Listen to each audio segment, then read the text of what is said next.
Today we are going to start a new topic, banking. So what is banking?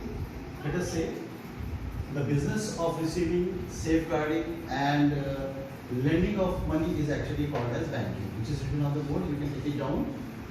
And we can say that bank is an institution which carries on the business of taking deposits and lending money. So in modern time period, as we all know that almost every individual in every section of society deals with bank in one or other.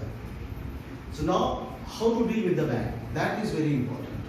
You cannot directly go to the bank and simply tell to the bank people that okay, keep my money, or as per your wish, you cannot demand the money from the bank at any moment. With the bank, first of all, a person has to open the account. We should have first open the account in the bank, and there are different types of account which can be opened in the bank, like saving account, recurring deposit account, fixed deposit account, and many others kinds of accounts are there which a person can open in the bank.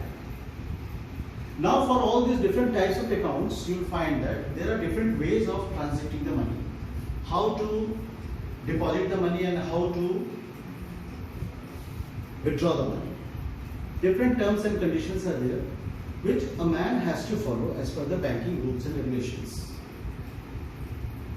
Here we will discuss about the recurring deposit account. What the recurring deposit account, or it is also sometimes called as cumulative time deposit. In this recurring deposit account or cumulative time deposit, the depositor actually deposits a fixed amount for a given number of months, and then after the expiry of the time period, the depositor gets the total amount deposited along with the interest. Now the rate of interest is actually fixed by the bank people, and here in this recurring deposit account, the person has to pay every month the same amount which he has fixed or which he has agreed to pay to the bank. Here the person cannot change the value of the monthly deposit or the monthly installment. It is fixed, and after the completion of the time period only, he will get the total maturity amount. This maturity amount, already I have told you what is it.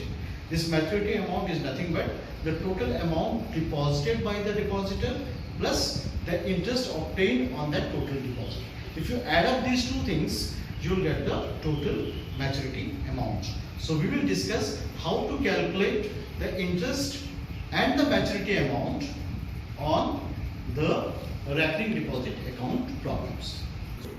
A man deposits rupees X per month. So here the monthly deposit is say for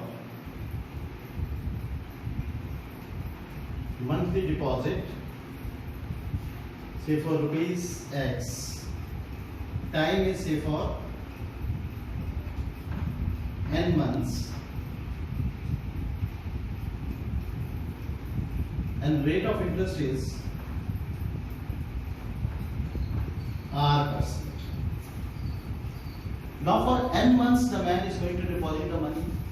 Every month he has to pay the same amount, rupees X. Say for. Now we will discuss the 4 steps to obtain the maturity amount. The first step is that you have to first of all find out the equivalent principal for 1 month. The first step is equivalent principal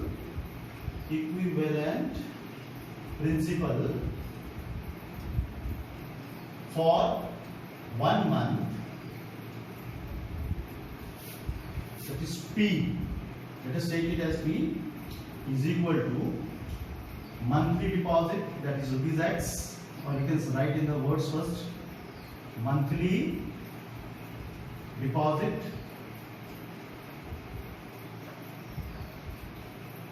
into n, that is the number of month, into n plus 1 whole by 2.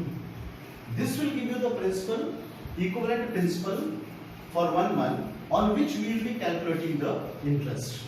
Now the second step is how to calculate the interest. So the interest will be calculated just like the simple interest. So we can use this formula of simple interest to calculate the interest here. So the interest obtained will be equal to, on this equivalent principal we have to find out the interest. Since we have taken the equivalent principal for 1 month, so we will calculate the interest on this equivalent principal for 1 month as P, which is nothing but the total value of this, what we have calculated here, into R, the rate of percent which will be given in the question, into time. Since we are taking 1 month, so the time will be taken as 1 by 12, sorry, into 100. So this is the interest. You will put the value of P, R and all this and you will get the value of interest. Then the third step is very simple, that what is the total amount you have deposited in the bank for n within that n months. What is the total amount you have deposited within that n months? You have to calculate that. So the total deposit in n months will be equal to, in n months is equal to monthly deposit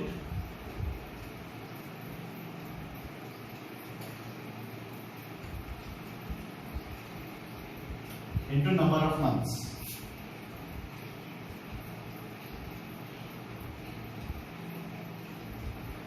Into number of months. And then after getting this value, the final amount which the bank will receive or the depositor will receive at the end of the time period will be given as maturity value or maturity amount. So maturity amount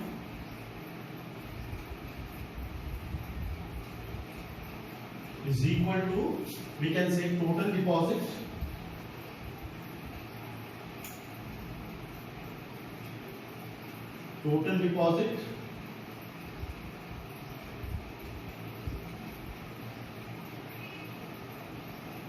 plus interest, and this completes your answer. So you can get in the question, the monthly deposit value will be given, the time period in months will be given or in years will be given. If it is given in the year, remember it should be changed into months and then the rate percent will be known to you. So in the first step you will find out the equivalent principal for 1 month, and the formula is very simple. Let us assume that the equivalent principal for 1 month is P, and that is always equal to monthly deposit into n plus 1 by 12. You know what is the meaning of n, which is already given here. Then after finding out the value of P, you have to put the value, you have to use that value for finding out the interest. And the interest is nothing but P into R into 1 by 12. This is because we are going to calculate the interest for 1 month. So 1 by 12, and that is into 100.